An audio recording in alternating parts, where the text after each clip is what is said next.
Good evening, everybody, and welcome to another session to help you improve your vision. So tonight's topic of conversation I'm really excited about. We're going to talk about meditation and how it can help your vision.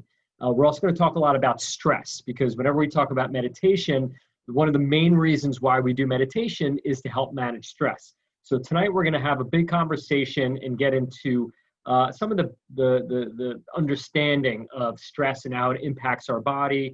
And then we're also going to talk about meditation and what you guys can do for meditation. I'm going to take you guys through some basic meditations, because there's a lot of weirdness, a lot of woo-woo around meditation, a lot of confusion. So first I want to help you guys understand stress and how it affects the body, and then how we can use meditation as a tool to help relax the body, and how it could not only just help our overall health, but again, specifically our vision. So what I want to do is start my screen share here, and I know you guys are going to probably have some questions, so feel free to type them into the box, the Facebook chat box. And if you have any questions after this, feel free to comment inside. For those of you guys in our Facebook group, our AccuVision community, you can post this if you're watching this live, or if you're watching the recording, you can post questions or comments or anything you want. We're happy to hear what you have to say. And also let us know if there's anything else that you're interested in hearing about. This particular session is going to piggyback on the last time session we did 2 weeks ago, which was of course on QiGong for better vision. So there's a lot of similarities and some overlap with meditation and QiGong, and they're both effective tools to help our body relax so that we can increase things like blood flow and circulation, get more oxygen to our eyes. So we're going to talk about that in detail in a few minutes as we progress through this presentation. So let's get started. Managing stress, meditation for better vision. I bet you guys didn't know meditation can help vision. Now you're going to find out how. So let's get going. So tonight's agenda, we're going to talk about stress, talk a little bit about what stress is, how it shows up, and how it could impact our vision. How we deal with stress, how are we wired, what are the common ways that people deal with stress. Sometimes there are healthy ways to deal with it, and sometimes there's not so healthy ways. And more specifically, how can it impact your vision? How can this stress or the stress response or the lack of ability to manage stress, how can that impact our vision? And what can we do specifically using a tool of meditation to help reduce stress and then help improve our vision? So let's look at first of the definition of stress. All right, stress is kind of this vague concept. Most people, when they think of stress, they think of emotional stress or mental stress. The Medline Plus definition, they define stress as this. Stress is a feeling of emotion or physical tension. It can come from any event or thought that makes you feel frustrated, angry, or nervous. Stress is your body's reaction to a challenge or demand. In short bursts, stress can be positive, such as when it helps us to avoid danger or meet a deadline for work or something like that. So what this does too is this really showcases stress as more of a psycho-emotional effect on the body. We get mentally stressed. And mental stress is more about problem solving, right? Mental stress is like, I have something that I need to figure out, okay? It's not, it's a little different from emotional stress, where emotional stress is more of a resistance, all right? You're resisting something, a person, place, thing, or a situation that's creating a resistance, and the resistance is showing up in the form of anger. It's showing up in irritability. It's showing up as worry. It's showing up as fear. It's showing up as anxiety, resentment, depression. And we're going to go through a little bit more of these emotions a little later on, but that's the emotional side. So mental stress is just like, I'm overwhelmed. I just have too much work, too much to get through. Where emotionally, it's more, again, about resistance. But then we could also have other types of stress, right? We can have biochemical stress, right? We can have toxins that come into our body. We can have, like we're dealing with COVID, the COVID pandemic right now at the time we're doing this session, and that's microbial stress on the body that can cause disease and dysfunction. Then we can have electromagnetic stress, right? We can have, there's talk about 5G and, high power tensions and even screens like blue light coming off screens. We talked about that a couple sessions ago. So there's radiation stress on the body. There's chemical stress on the body. There's dietary stress like GMOs and pesticides and chemical stress on the body. So there's also energetic stress on the body, right? Our energy, when our energy is out of balance, more like Chinese medicine or Reiki or energy work or yoga, we have this energy system or a chakra system in our body. And what happens is these systems are out of tune, right? Like a piano or a guitar, any instrument needs to be tuned or it doesn't sound right. When our energy flow is not tuned to the right frequency, then we can get stressed. So a lot of the meditation techniques we use, and a lot of them I'm going to recommend for you guys later, really focus on tuning the body. All right. There's a lot of, especially the QiGong and the yoga, a lot of meditations that I'm going to talk to you guys about really focus on, again, fine tuning the organ system, the meridian system, and the chakra system. So again, so in this case too, stress can be good on the good end because it kind of gives us like a kick in the butt to get moving and get things done. So let's move on with that. So the effects of negative stress can have real impacts on the body, guys. So first we know that stress causes vasoconstriction, right? It constricts or squeezes the blood vessels and that reduces blood flow. All right, we need that as part of the fight or flight response where we're getting more blood flow to our extremities, really putting blood flow into our thighs and our hips so we can run, right? It takes it away from our digestive system. We're not resting and digesting. We're moving our bodies because we got to either fight or flight, which we're going to talk a little bit in a little while about. Stress also increases inflammation, right? We have cortisone, adrenaline, like all these natural these fight or flight hormones that kind of fire us up a little bit. And a lot of those hormones, like catecholamines and stuff, can be pro-inflammatory in the body. So it also accelerates, so chronic stress accelerates oxidative stress.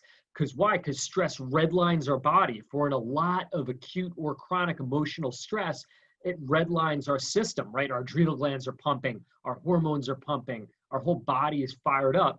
So if we do that too much, it accelerates aging, which is what oxidative stress is.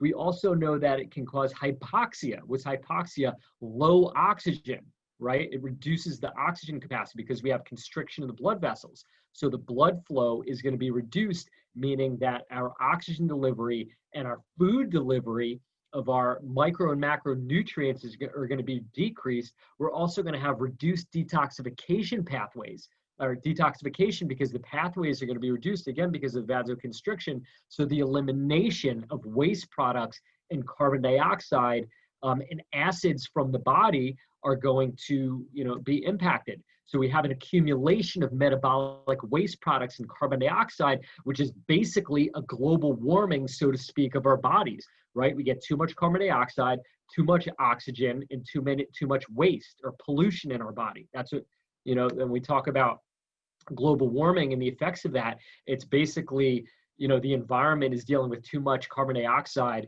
too much acid, and too much pollution. So that's essentially what happens to our body. And of course, the side effects of that are inflammation, oxidative stress, stuff like that.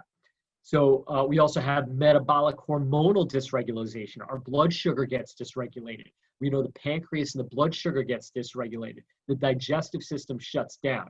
We know our adrenaline starts firing up. That's the primary hormonal system, the endocrine system that's get fired up. And then we know have like this HP axis, this adrenal hypothalamus and pituitary process that's all into play here that deals with our stress response.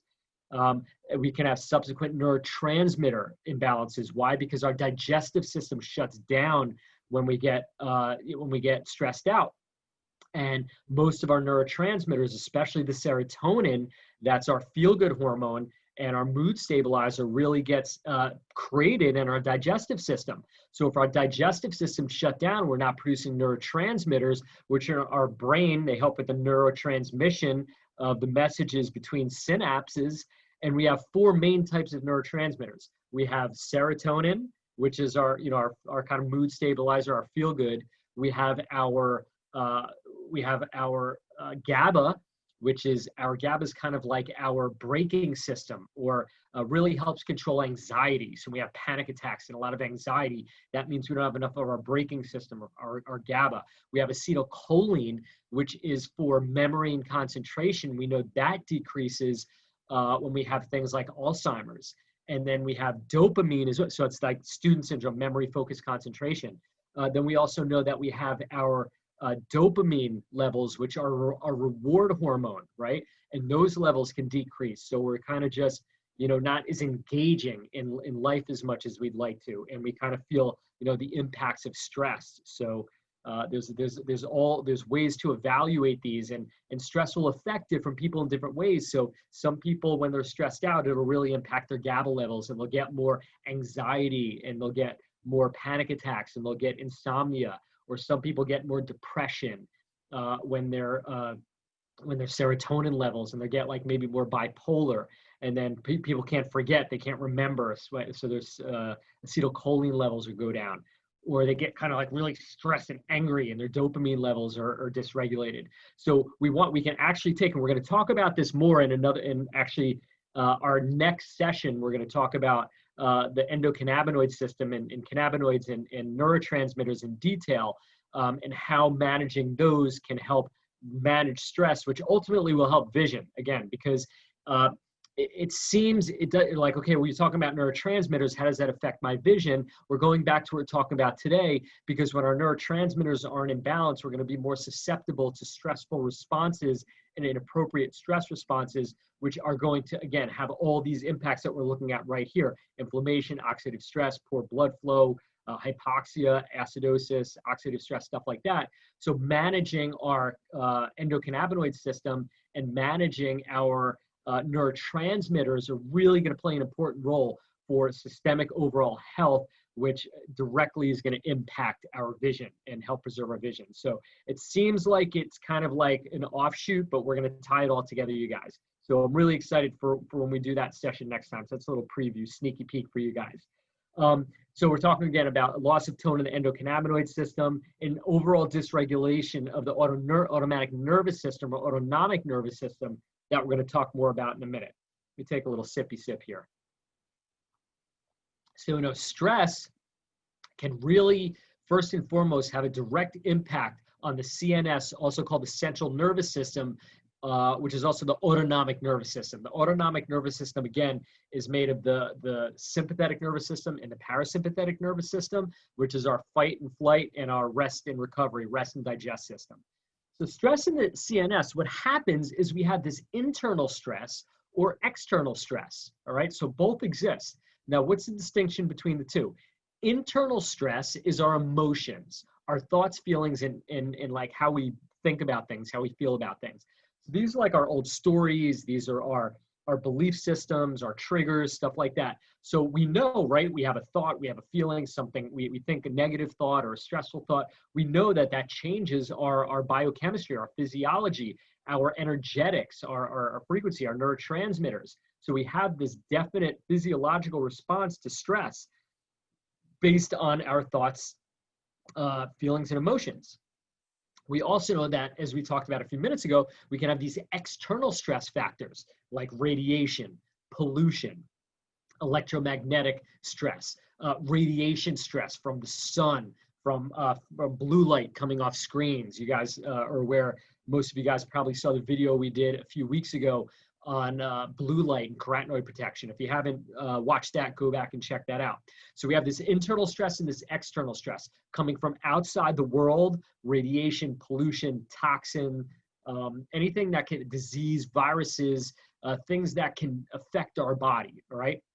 And then the internal emotions.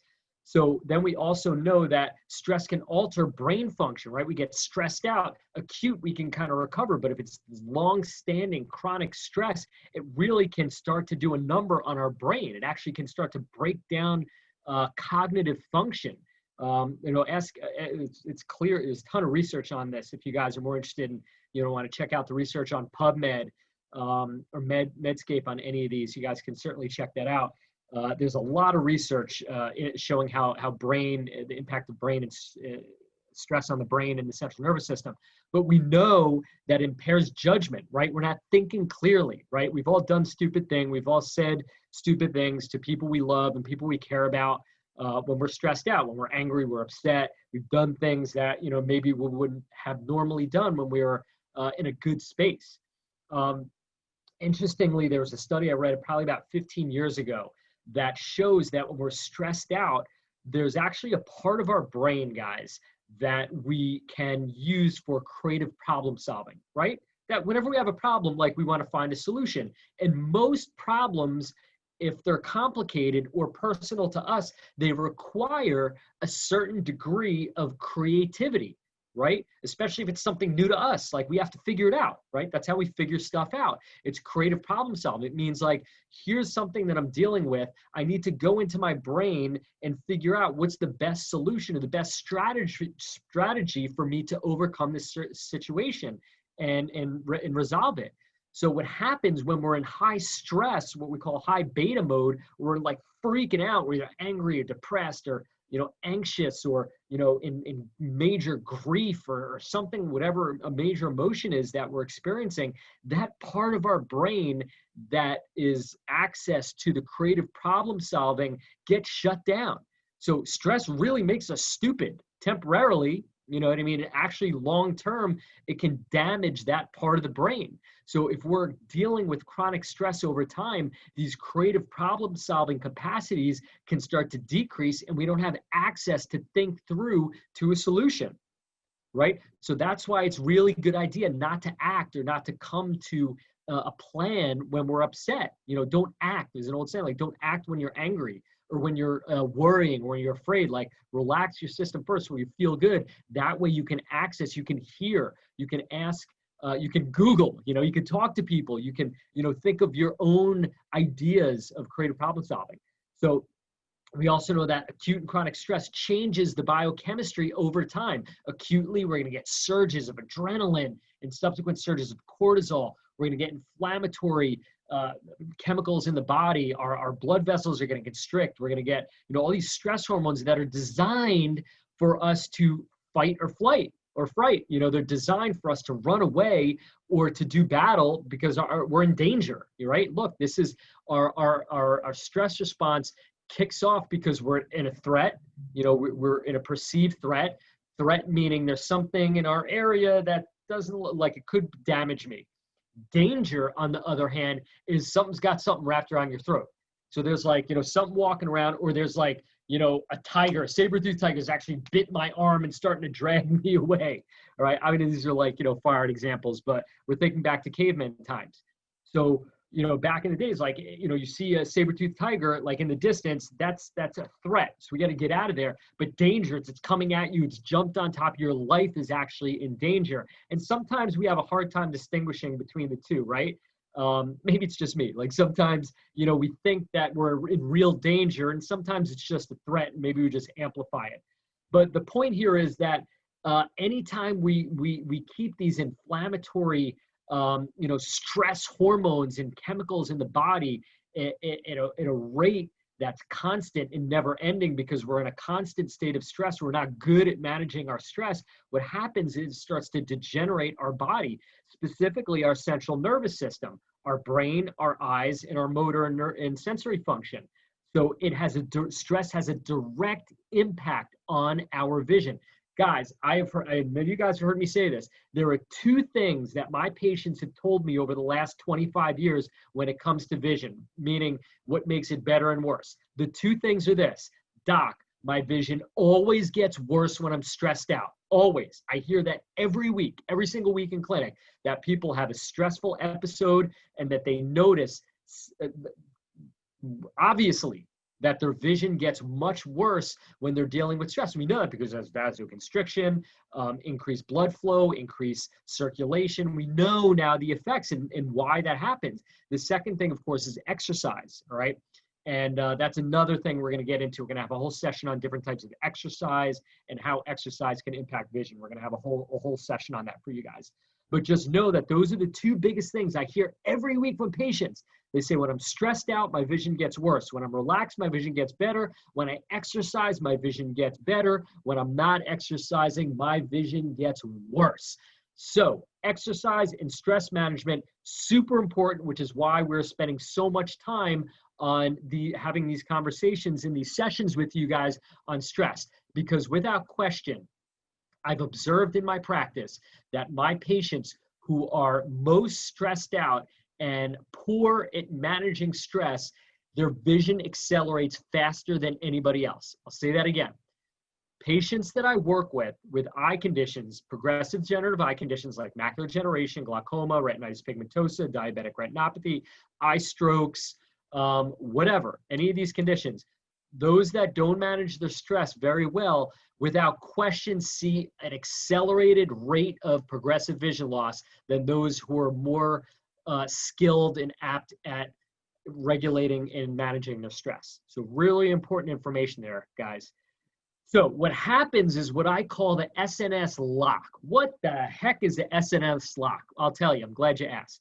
So the SNS is the sympathetic nervous system, right? We talked a couple minutes ago, we said how we have the autonomic nervous system, the ANS, has two parts, sympathetic stress, parasympathetic stress. Our sympathetic is our fight or flight response.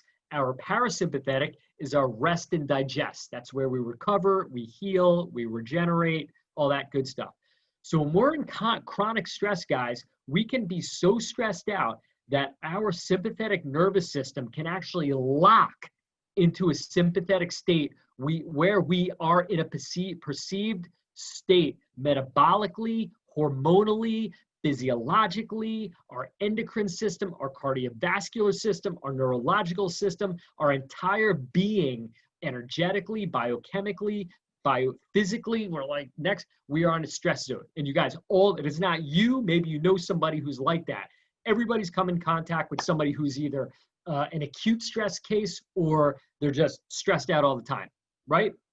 We've all seen people like that.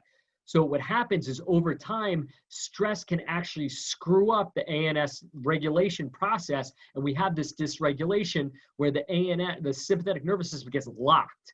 So we have to unlock it. And meditation, acupuncture, supplements, exercise, a lot of ways to unlock this system. For the purposes of this training, we're talking about meditation, which in my opinion is one of the best tools for unlocking the sympathetic nervous system. All right. So again, what happens, we get high stress that impairs the regeneration and recovery, accelerating neurodegeneration and dysfunction. All right. The SNS lock concept causes progressive accelerated vision loss and neurodegeneration of the brain and eye and central nervous system. So let's move on. The stress response, again, more specifically what happens. So when we get into this SNS, sympathetic nervous system lock syndrome, which that's my thing. I made that up. Yes, I did. I'll own that. So the sympathetic stress response is a locked response inside, again, the autonomic nervous system, where our system is locked into a fight and or flight and or fright mode, all right? Fight, flight, or fright. Those are the three stress responses. So again, let's use our saber-toothed tiger analogy. Say we see a saber-toothed tiger coming at us. We don't have time to run away. We got to pick up rocks, spears, anything we can, because we got to fight.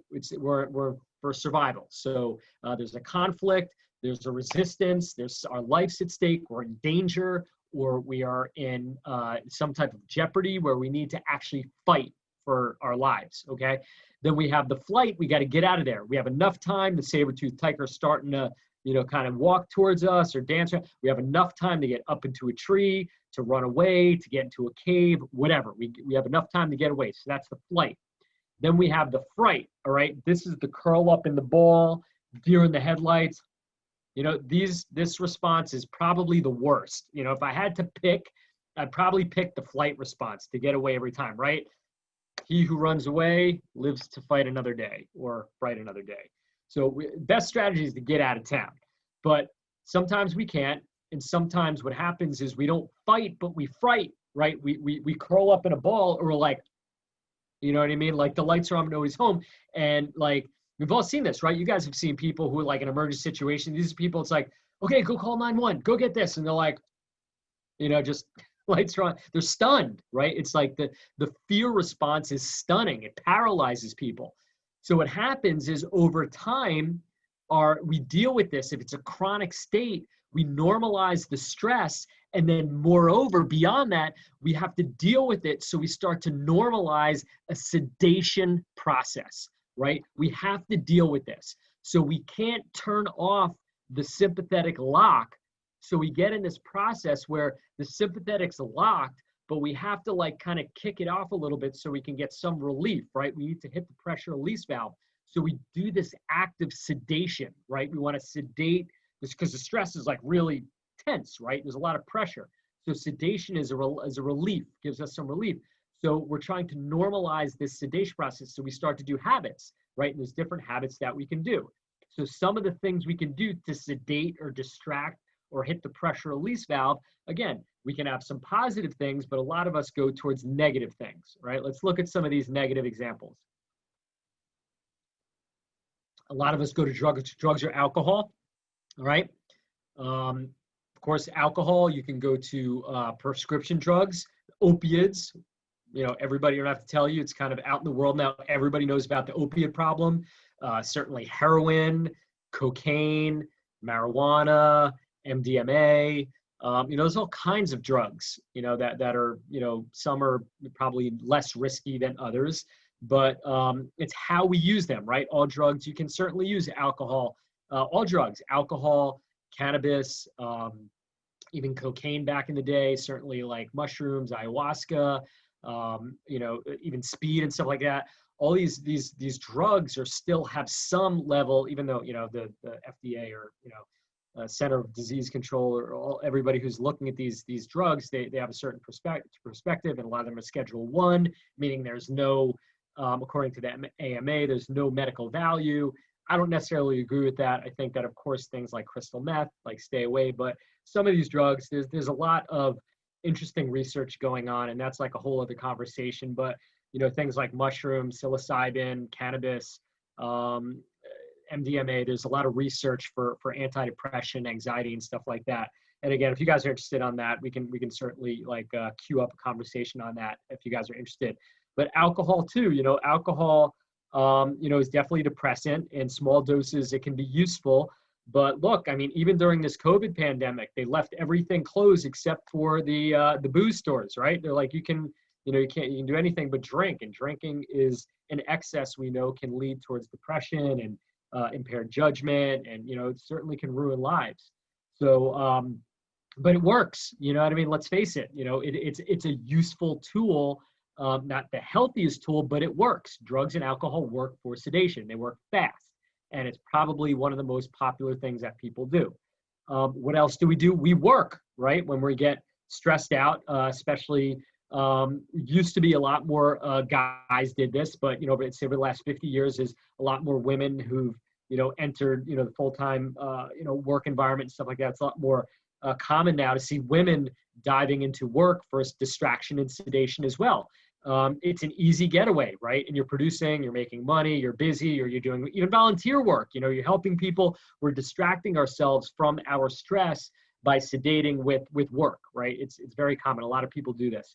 The quintessential, work high pressure executive, but there's a cost to that too, right? You miss time with your family, you miss time with vacation, you're all work and no play. It's like, okay, so you're making a lot of money, you're doing really good, or even, you're doing a lot of volunteer work, but there's still time to enjoy. So work is really important, but if there's no balance, there's going to be an issue there. So it is common to see people dive into their work as a form of sedation, which seems a little weird, but people do it. I was a victim of that for a while too. That was one of my sedations of choice.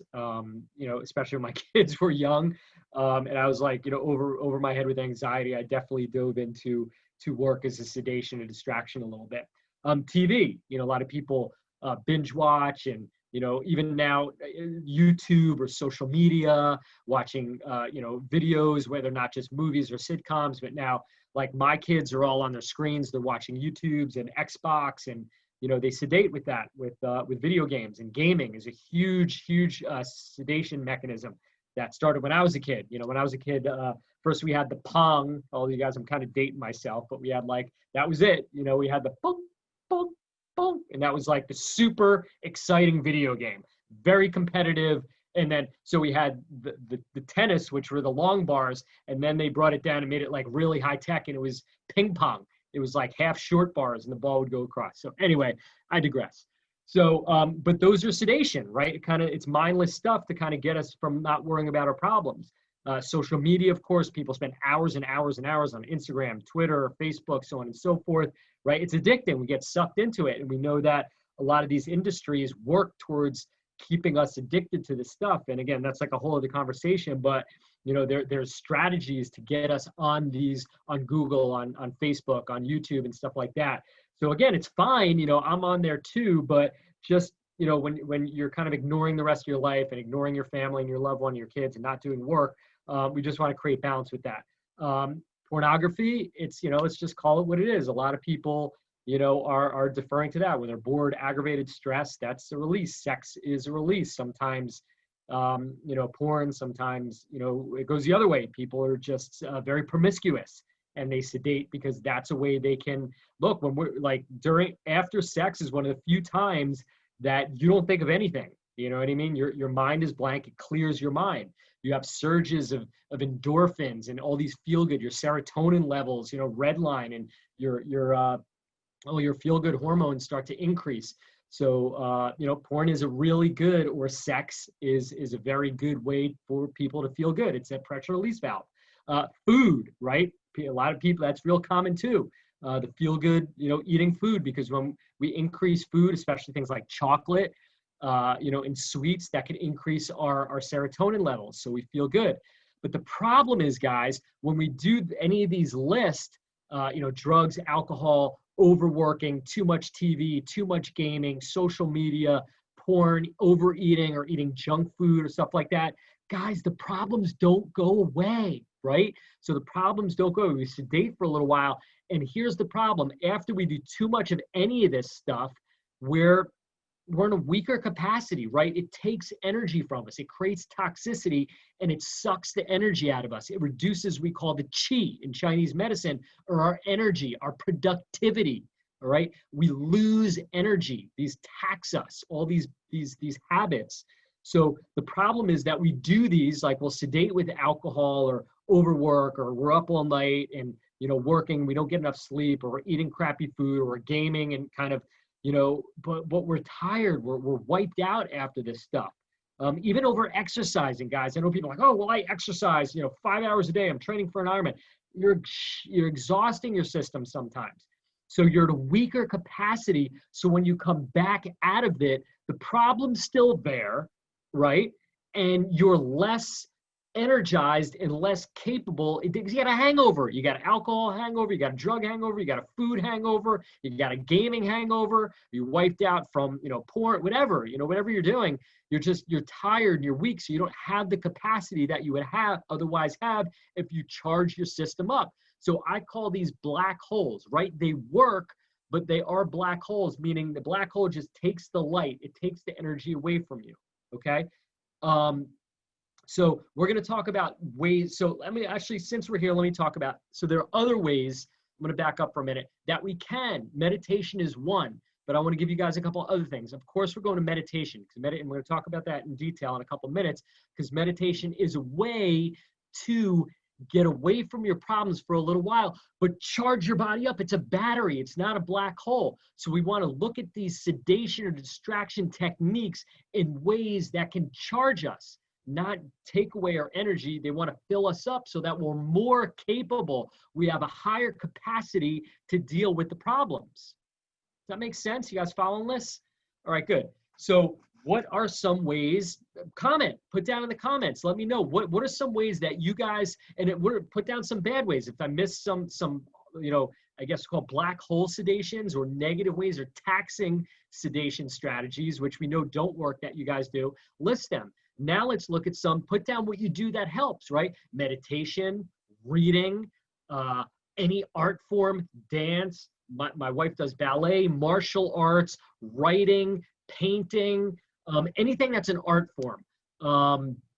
Even like a little bit like spending time with family, community service, church, temple, reading, spending time with people, cooking, anything where you kind of lose time, where at the end you just feel good. You didn't tax anything. You didn't wipe your body out. A little exercise, walk, biking, Tai Chi, yoga, maybe a nice bath, whatever, the list goes on. But my point here is, if you're not clear about this, guys, make a list.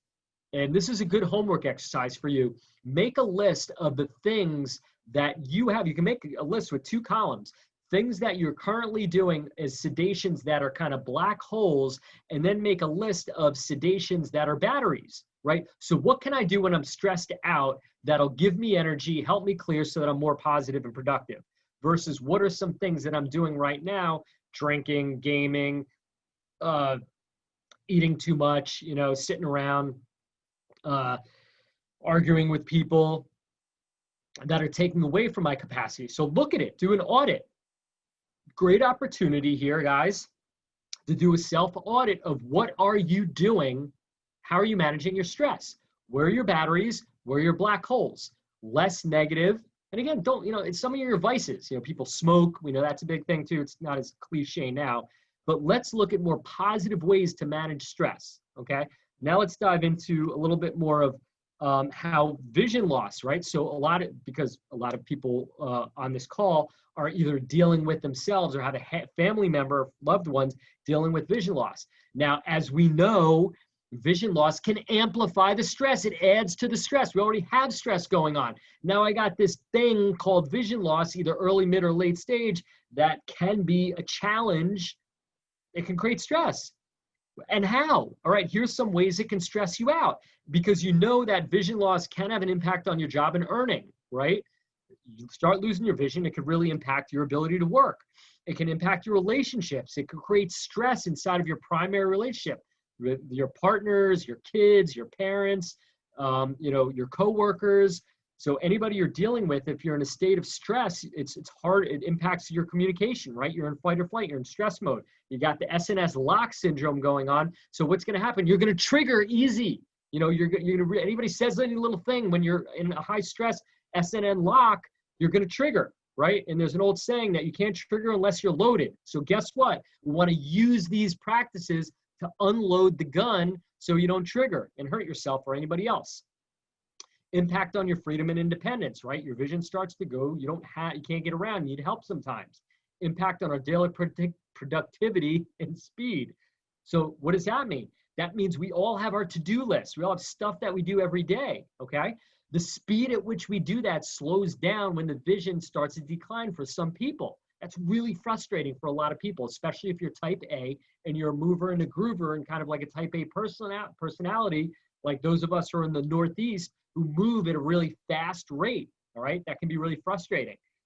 Impact on things you enjoy. So sometimes you got to give up hobbies. I have a lot of patients with eye conditions who've had to give up motorcycling, racing, race car driving, skiing, skateboarding, bicycling on the road because their peripheral vision or their vision isn't so good. So that can be depressing and stress you out because, you've given up a positive battery discharge activity that you're doing that kind of fills you up and kind of helps you deal with stress, and you haven't replaced it with something better. So you go to food, drugs, alcohol, social media, you're sitting on Facebook groups and everybody's complaining and keyboard warring. So you get kind of triggered on that. Your self-confidence, right? Your self-confidence starts to go. You start feeling bad about yourself, you start feeling guilty, and you're hiding because of your vision thing, or people won't like me. You start to get self-conscious, especially if you're younger. Maybe you're looking for a mate, you're looking for a partner, and you stop feeling like, hey, they're not going to like me, or, I'm handicapped, all these stories that we get in our head. Your health and fitness and exercising, right? You don't exercise as much. A lot of people get depressed, or they say, my vision isn't good, so I'm not going to exercise as much. Maybe getting to the gym. Maybe it's hard to create a home exercise routine. But that's just something you need to look at. What can you do at home? And then ultimately the impact on spiritual connection, right? When we're locked in SNS, sympathetic nervous stress, we can't we don't feel connected, right? We're not grateful. We're not appreciating. When we're disconnected spiritually, when we're connected spiritually, we're holding high gratitude. We're holding a sense of freedom. We're holding a sense of appreciation, of love and affinity. When we are not connected to source, spirit, Jesus, God, Allah, nature, whatever you guys want to call it, whatever your, source for connection is, when you know this, when you're not connected, you're not feeling that sense of connection, of strength, of security, of love, freedom, appreciation, abundance. We're feeling scarcity, isolation, and all these feelings we're going to talk about in a minute as well. These are some of the feelings. So we start to isolate, and we feel disconnected, and we're denying, we were resisting and denying. We feel isolated, that we're alone. And what's worse than that? Feeling like there's nobody around who can understand us or help us. We get depressed. We feel helpless and hopeless. Despair. We get angry and irritable and frustrated. And again, we trigger easily. Again, all because we're locked in this sympathetic lock situation. We have fear of rejection, right? That's a big thing. I had to deal with a lot of that early on. That was one of my big emotions when I was younger, really dealing with rejection.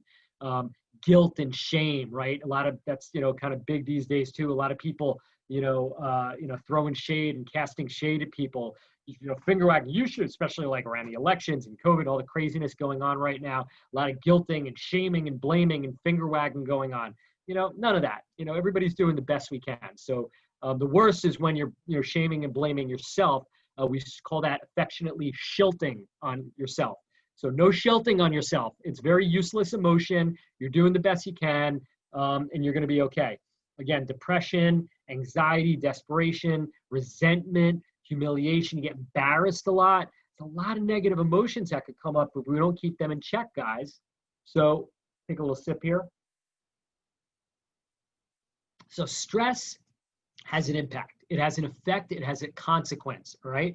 So it starts with our thoughts, right? We have stressful thoughts, right? Which create stressful feelings. And those of you guys have studied like Wayne Dyer, Joe Dispenza, like, you know what I'm talking about. Deepak Chopra. We have these stressful thoughts, these anxious thoughts, these depressing thoughts, these worry thoughts, these thoughts that piss us off.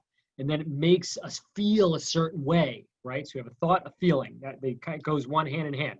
And then we act, all right? We kind of like do something or don't do something. We become overt, or, we do something or withhold things. We don't do things because we act because we feel positive or negative, in this case, negative.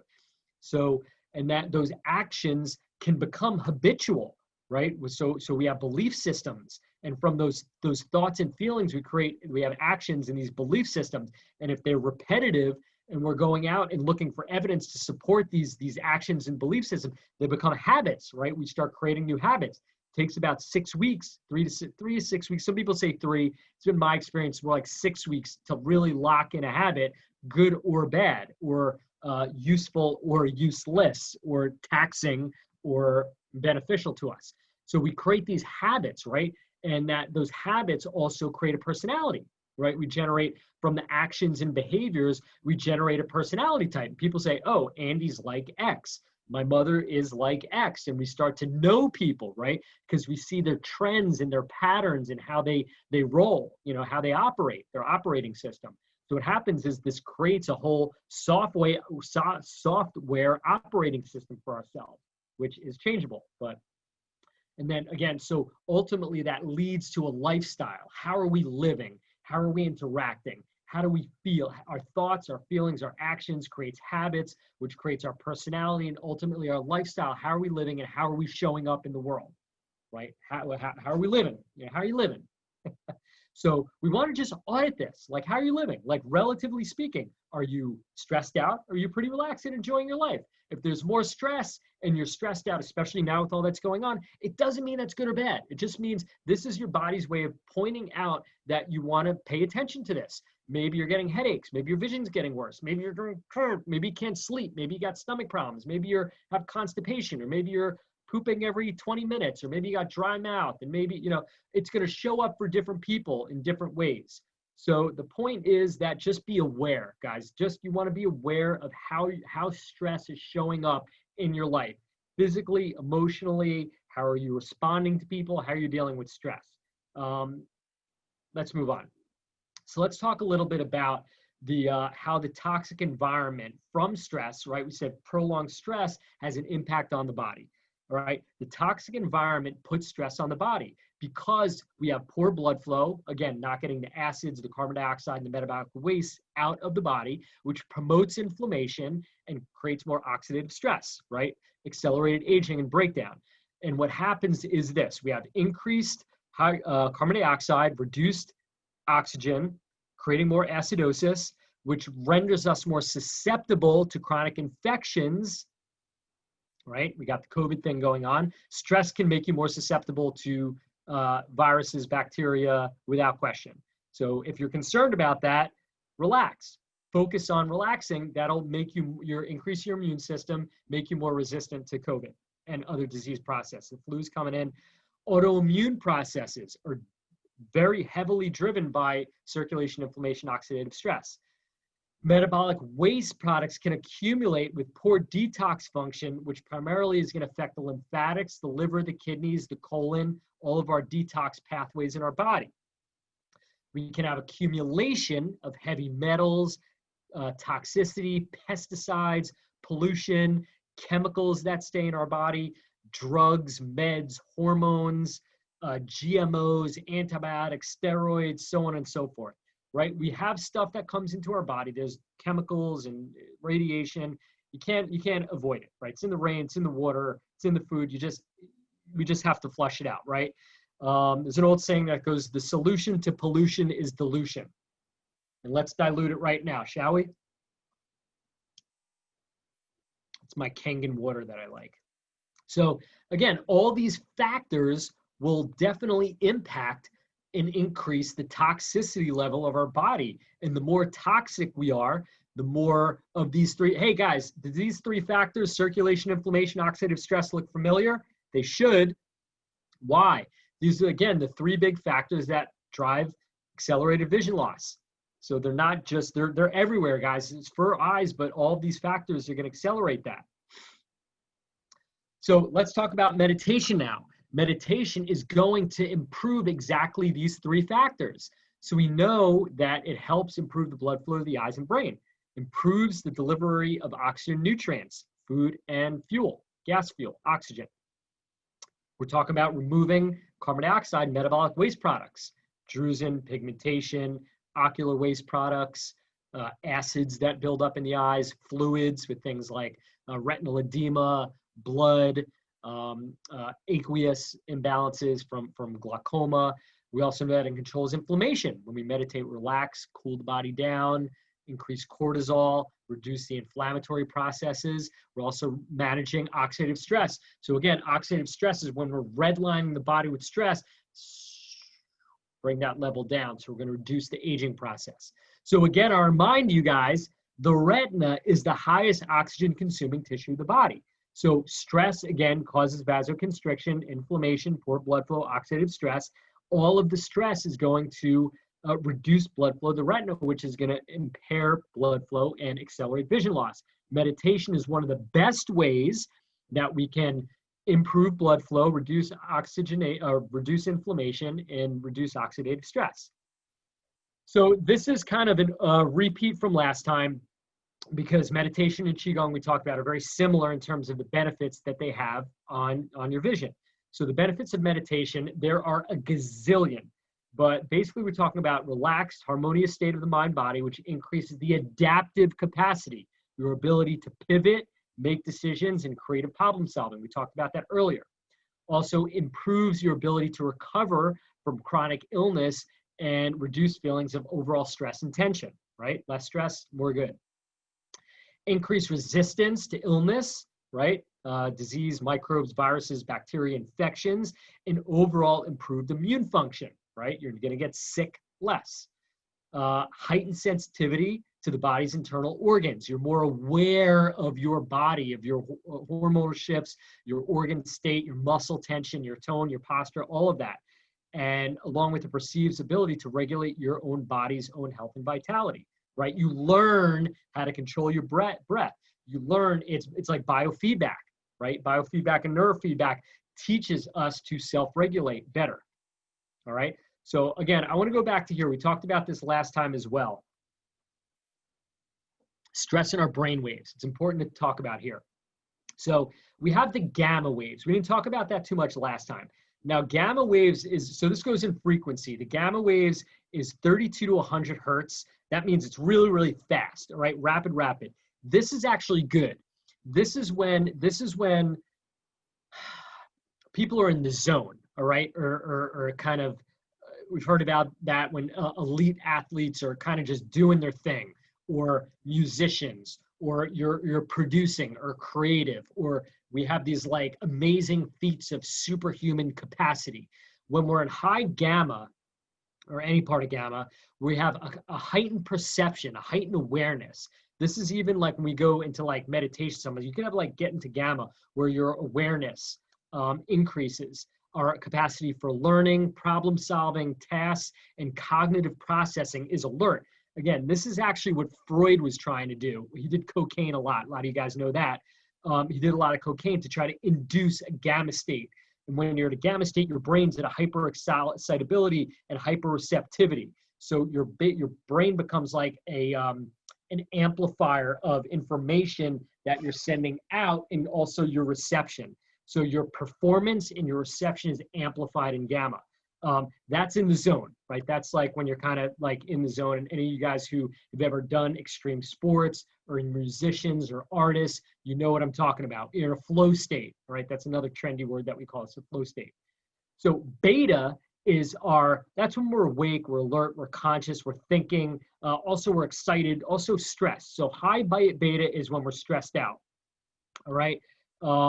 That's 13 to 32 hertz. So this is kind of like high beta stress. Low beta is like when we're just kind of like doing our thing, we're working, we're producing, doing our stuff. Now, when we start meditating, what happens is the first shift is we go from beta to alpha.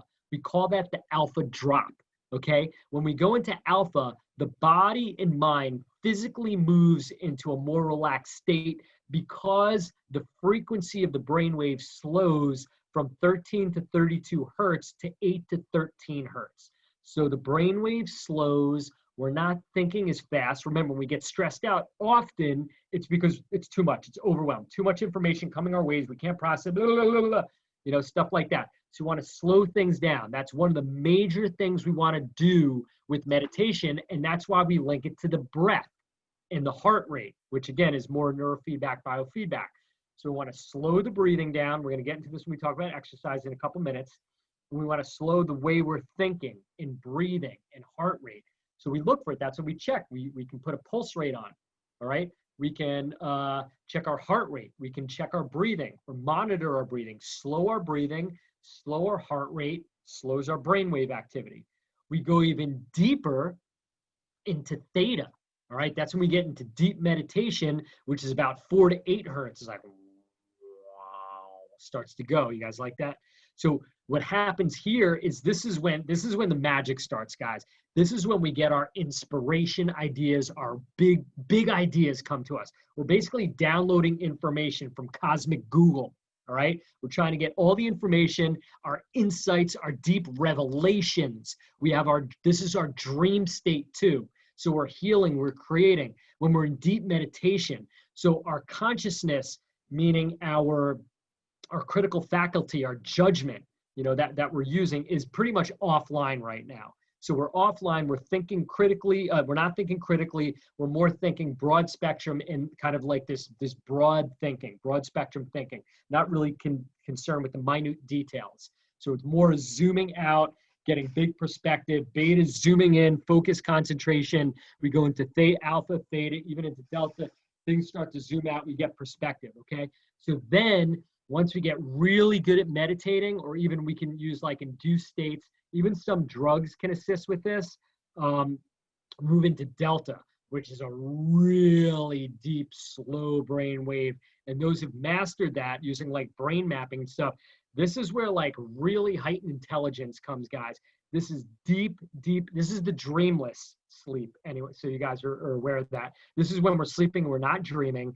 And it is basically loss of body awareness. Like we don't even know. But guys, what's important here is why we need delta. We have to get into delta at night. And this is why sleep's so important, because this is when we are repairing, repair and regeneration. When we sleep and when we meditate, that is part of the reason why we get into the state. If you don't get into delta, you ain't repairing. You can relax and take the pressure off, but without delta, you are not getting into the deep parasympathetic state of rest and recovery, rest and digest, healing and repair. So that's why I ask my patients a lot, and those of you guys I work with, about your sleep. I'm constantly, how are you sleep? How's your stress levels? It's so important because you're not going to recover. The ultimate goal of mastering these levels of brainwave activity, again, it's often called brain mapping. A lot of, if you guys want to learn a lot more about this, study Joe Dispenza's stuff. He's got a lot of books out there. One of my absolute favorites on this subject right now. He's definitely my top favorite guy. I can't recommend learning his stuff enough. There is, if you're a video, he's got a lot of books and audiobooks, but if you're a video person, check out Amazon. He has a program called Rewired. All right. If you're really into the meditation and want to get into this more, and I'll mention that again at the end, check out the video series called Rewired. Don't miss it if you're into this stuff. It is one of the best resources that I've read on, or that I've watched rather, on this subject. I think it's the best thing out there right now. So do yourself a favor. It's free. Check out the show Rewired by Joe Dispenza. It's kind of like a documentary series. So the goal, according to Dr. Dispenza, is within meditation in these practices is to create what he calls heart-brain coherence, where what you feel and what you desire on the deepest level of your soul is congruent and linear and lined up with your thought process. So what you feel and what you think are aligned so that you're living a life of production and self-design, self-creation. So we're going to start to wrap up. Now, I know this is a little bit longer session. That's intentional because there's a lot here. There's a lot of wacky stuff with meditation, and I wanted to demystify it a little bit. And we're really getting away from this woo-woo meditation thing, and it's really becoming science-based. So let's talk about some things that meditation does here. So when we're stressed out, time can seem to move too fast or too slow. Right? Einstein's theory of relativity. We're overwhelmed. I can't take it. Too much. Got to shut things off. Or, it's painfully slow. If you're not really sure what slow time is like, do a plank or do a wall sit. For those of you guys who know it's exercising, that's you go into like a sitting position, stand up against the wall, or do a plank. If you're not sure what like time slowing down is, do that, or wait for something that you're excited for, all right? Or like, if you ever, like I years ago for my blood test for insurance, like life insurance, I had to get an HIV test, or now maybe today people are waiting for their COVID test. That is time stops because you're like, you're just waiting. So time expands during those times. So time can either become too fast or too slow. Both are stressful, right? Or can be stressful. So what meditation does for time is it speeds up slow time and it regulates time. It speeds it up if it's too fast or it's too slow, and it slows it down if it's too fast. So it makes it where time is comfortable for you, or perceived time, right? Linear time we're talking about. The perception of linear time, which is a whole other conversation. We're not getting into distinctions of linear time in quantum field. If you guys are interested in that, it's another one of my favorite subjects. I am more than happy to do a deep dive conversation with you guys on that.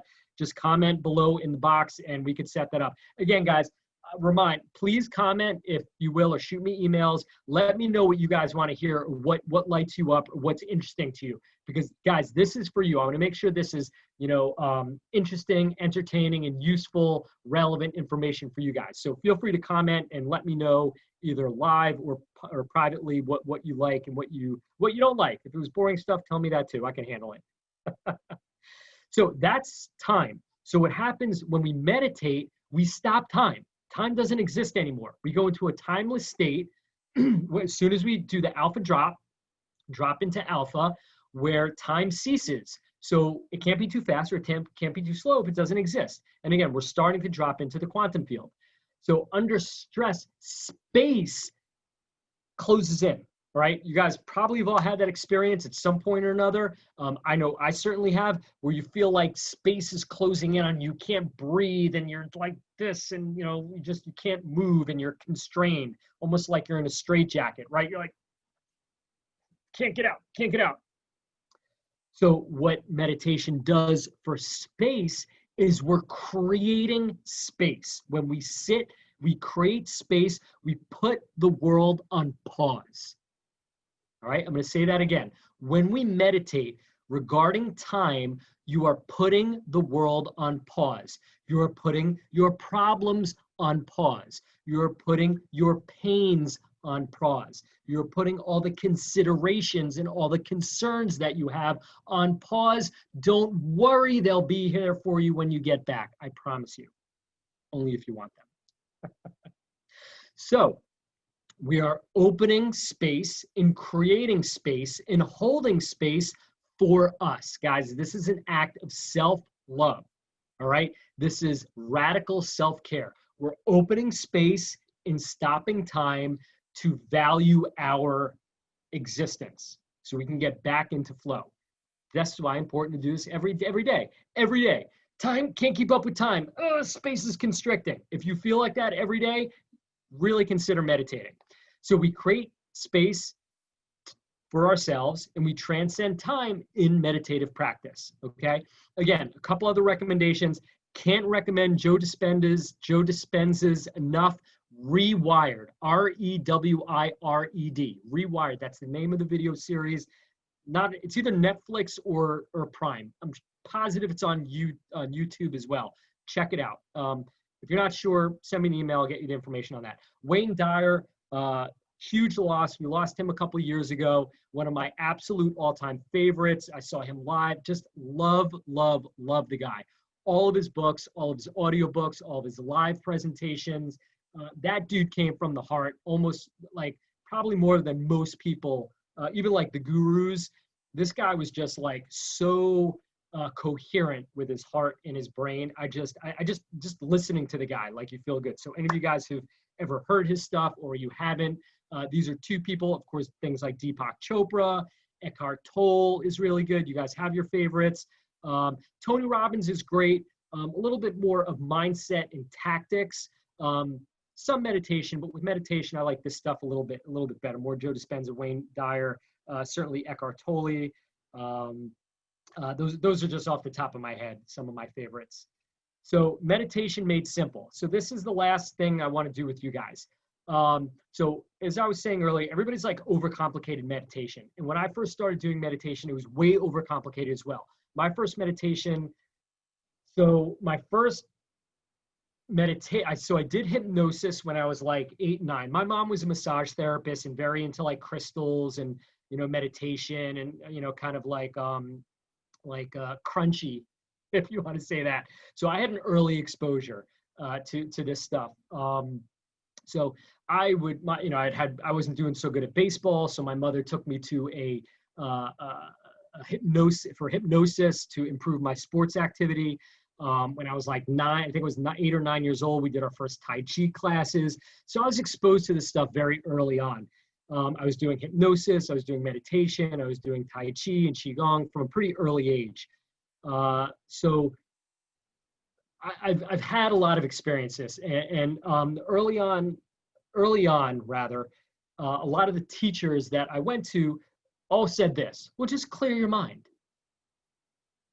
But yeah, just clear your mind. Don't think of anything.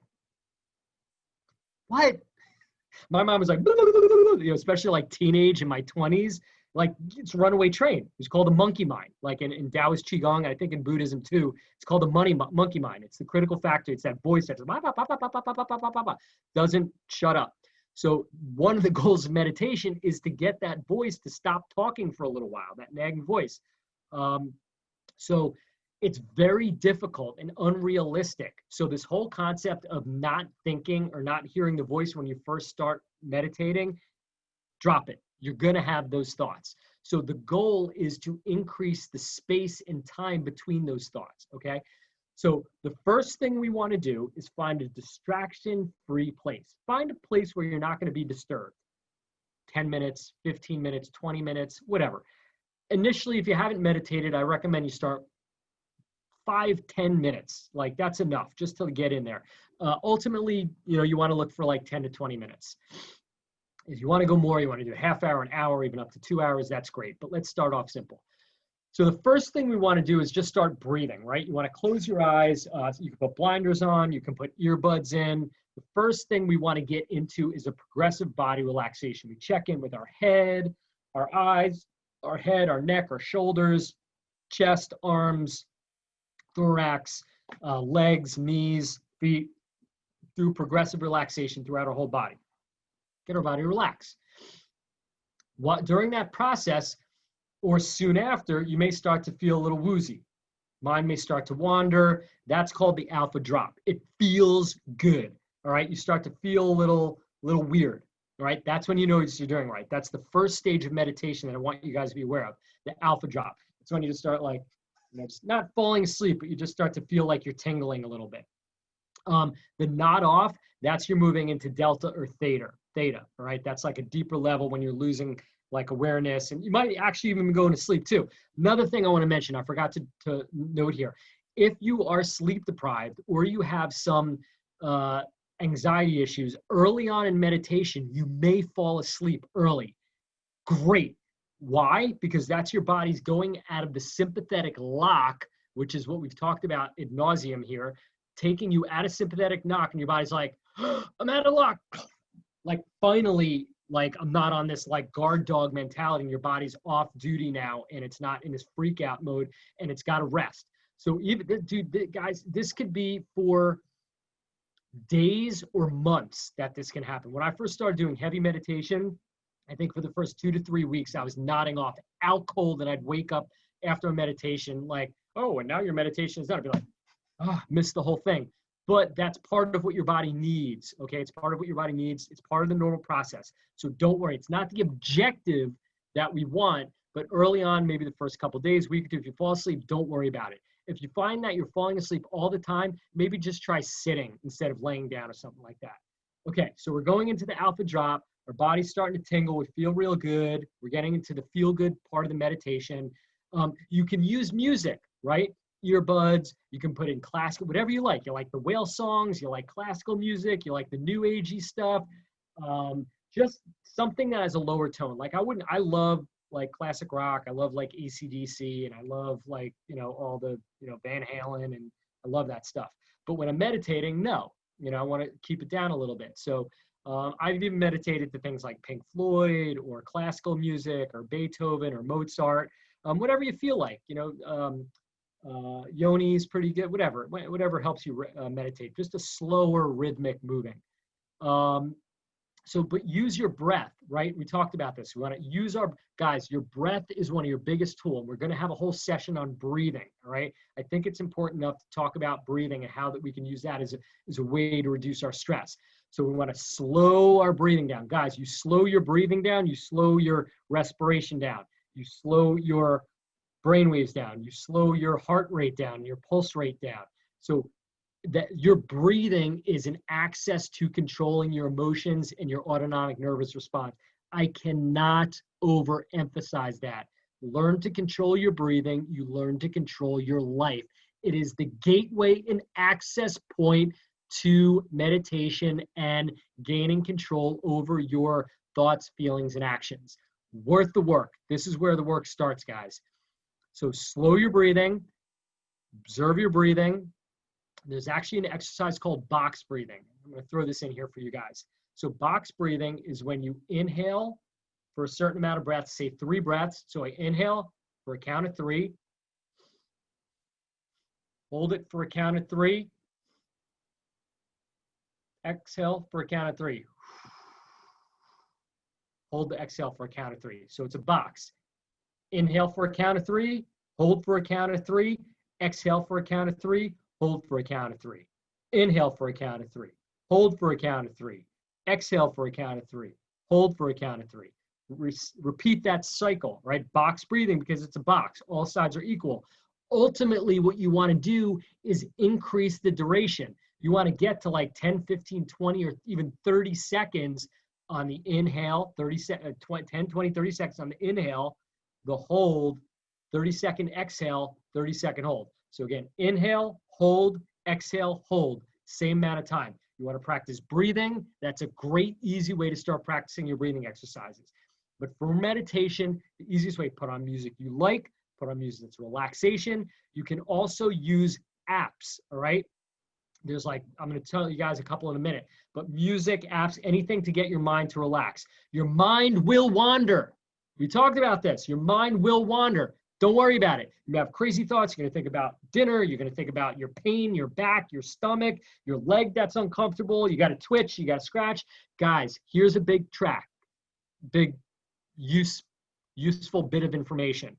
You can't drop into alpha if you're moving your body. And I'm not talking about swallowing or, but if you're itching or you may feel tingly, there's going to be, especially if you're a new meditator, you're going to have these urges to move your body. You're going to be challenged. You have to get through this gate.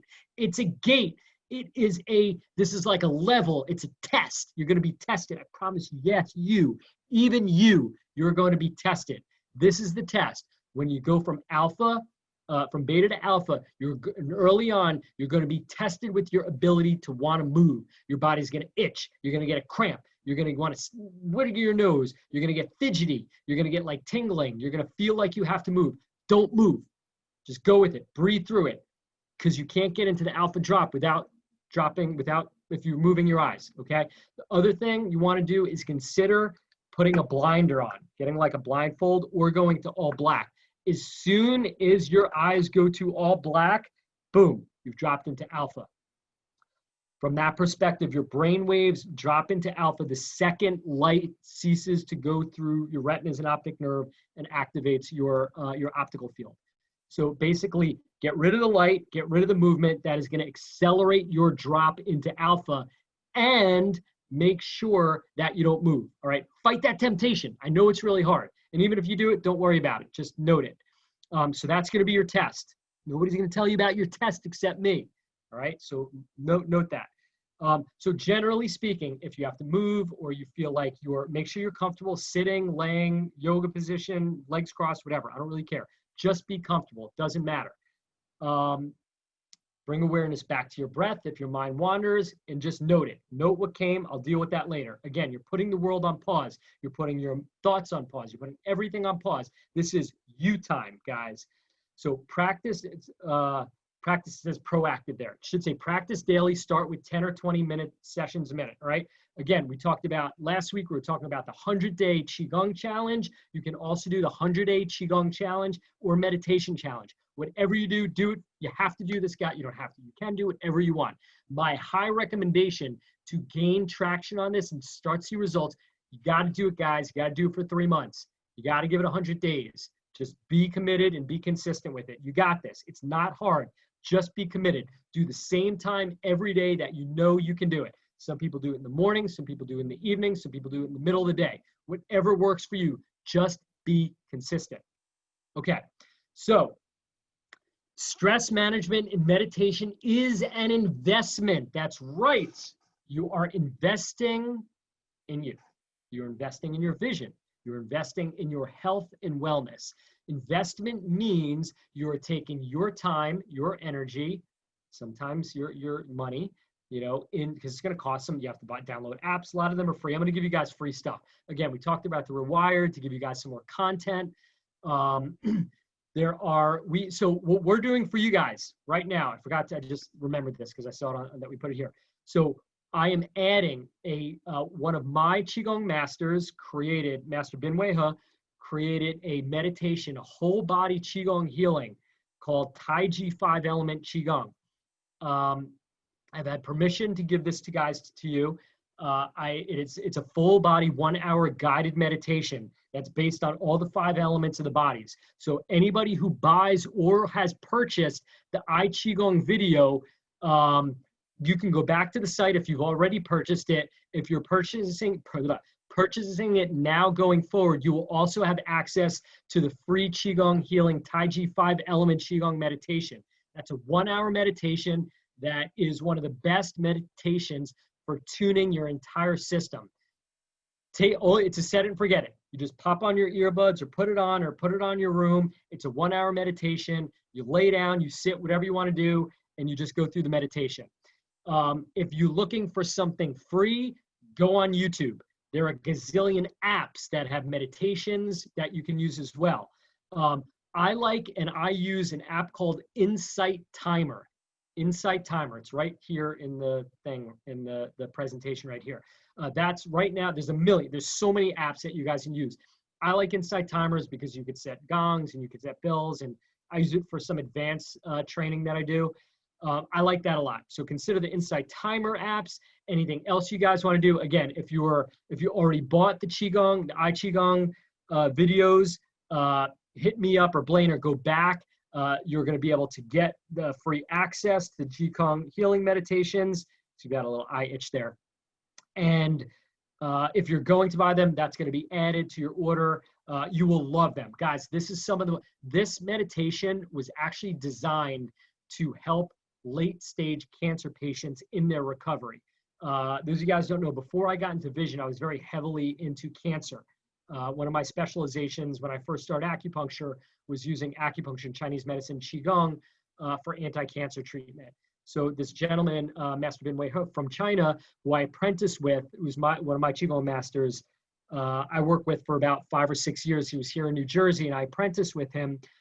He trained me a lot, and this was one of the main bodies in the meditation that he created for these people with devastating, life-threatening diseases. So this is very, very serious meditation, very, very useful. It's very simple, it's very easing, it is safe and effective. There are no negative consequences to this. This is incidentally the one that relaxed me so much that I fell asleep to the first 2 weeks that I was doing it. But give it a shot. You guys are going to love it. Hit me up if you guys have any questions with that. I'm going to stop my screen sharing now, and I want to see. So let me know if you guys have any questions down here. I am going to jump off because I don't see a lot of questions coming in right now. But if you guys do, please make sure to put your comments in the comment box in our Facebook group. Again, all these sessions are recorded. All right, every bi-weekly session, they're always going to be, not always, for the duration that we do them right now, which is going to be ongoing. It's going to be every Thursday at 7 p.m. Eastern time. That's New Jersey, New York time, inside the Facebook group, Dr. Rosenfarb's AccuVision Patient Community. That's our Facebook group. They're also going to be on Zoom. So if you're in our Facebook group, you'll see those. They're going to be saved to that group. We're also going to be posting them to our YouTube page, so you'll have access to see them there. And you'll also, if you're on our email list, you will be receiving a link to the videos from that point. So Blaine is going to be sending out emails to everybody who signed up for this. So if you sign up for the videos, you're going to get that link. If you don't see them, they're going to be in the Facebook group. Guys, the Facebook group is the best way to ask questions. So either inside the comments, or if you have any other questions, please, please, please, again, feel free to ask questions, to comment on the videos inside here, or you're watching this on a replay. And like I said, we're going to keep these going as long as we have topics of conversation, and that's not going to be any problem for me. Those guys know me. But again, I want to thank you guys for joining us tonight. Thank you for your time and your attention. If you have any questions, again, please feel free to reach out to me personally or my staff, whether it's you, if you have an eye condition, or you have a friend or a family member that you think might benefit from this. If you're a healthcare provider and you want to learn more about this, you can check our website. You can look at our YouTube page. You can come on to our Facebook groups and interact with us that way. And of course, we are always here for you. AccuVision, your vision is our mission, of course, and we want to thank you again for joining us this evening. We'll see you in 2 weeks. Again, our next session that we're going to be doing is going to be on the endocannabinoid system. We're going to talk about toning the endocannabinoid system and how endocannabinoids and phyto plant-based cannabinoids can help preserve your whole vitality of your body, specifically your vision. We're also going to have a section on that on neurotransmitters. I'm going to talk to you guys a little bit more on what the neurotransmitters are and how managing those and balancing those out, what strategies we use, and how to use those to help manage stress to maintain and recover your vision. Have a great night, everybody. Take care, and we will talk to you soon. Bye-bye.